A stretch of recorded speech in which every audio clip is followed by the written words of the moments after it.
TP വധക്കേസിൽ പാർട്ടിയെ മുൾമുനയിൽ നിർത്തിയ VSന്റെ പെട്ടെന്നുള്ള നിലപാടുമാറ്റത്തെ കടുത്ത ഭാഷയിലാണ് കോൺഗ്രസ് നേതാക്കളും KK രമയും നേരിട്ടത്. VS TPയെ ഇറച്ചിവിലയ്ക്ക് വിറ്റ് ലാഭമുണ്ടാക്കാനാണ് ശ്രമിച്ചതെന്നായിരുന്നു മന്ത്രി തിരുവഞ്ചൂർ രാധാകൃഷ്ണന്റെ വിമർശനം. TP ചന്ദ്രശേഖരൻ കേസിനകത്ത് രാഷ്ട്രീയമായി അച്യുതാനന്ദനും കൂറുമാറിയിരിക്കുന്നു എന്നുള്ളതാണ് ഇന്നലത്തെ അദ്ദേഹത്തിന്റെ പ്രസംഗത്തിൽ നിന്ന് പ്രസ്താവനയിൽ നിന്ന് നമുക്ക് മനസ്സിലാക്കാൻ കഴിയുന്നത്. VSന്റെ നിലപാടുമാറ്റത്തിന്റെ വേദനയിലാണ് TPയുടെ കുടുംബം. പാർട്ടിക്കും VSനും ഇപ്പോൾ ഒരേ സ്വരമാണെന്ന് KK രമ പ്രതികരിച്ചു. നമുക്ക് മനസ്സിലാവുന്നത് പാർട്ടിയുടെയും VSന്റെയും ശബ്ദം ഒന്നായി എന്നുള്ളതാണ്.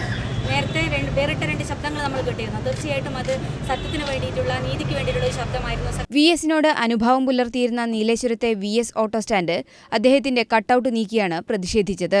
VS ഓട്ടോ സ്റ്റാൻഡ് എന്ന പാർട്ടിയുടെ വലിയ തലവേദനയും ഇതോടെ ഇല്ലാതാവുകയാണ്. എന്നാൽ നിലപാടുമാറ്റത്തെ സ്വാഗതം ചെയ്യുകയാണ് ഇടതുമുന്നണി നേതാക്കൾ. VSന്റെ നിലപാട് യാഥാർത്ഥ്യബോധത്തോടെയുള്ളതാണെന്ന് CPI സംസ്ഥാന സെക്രട്ടറി പന്ന്യൻ രവീന്ദ്രൻ പറഞ്ഞു. VS എടുക്കുന്ന തീരുമാനങ്ങളെല്ലാം യാഥാർത്ഥ്യബോധത്തോടുള്ള തീരുമാനങ്ങളാണ്. ആ തീരുമാനം ഇപ്പോൾ എടുത്തിരിക്കുന്നത് അദ്ദേഹം കേരളത്തിലെ ഇടതുപക്ഷ പ്രസ്ഥാനത്തിന് നായകനാണ്.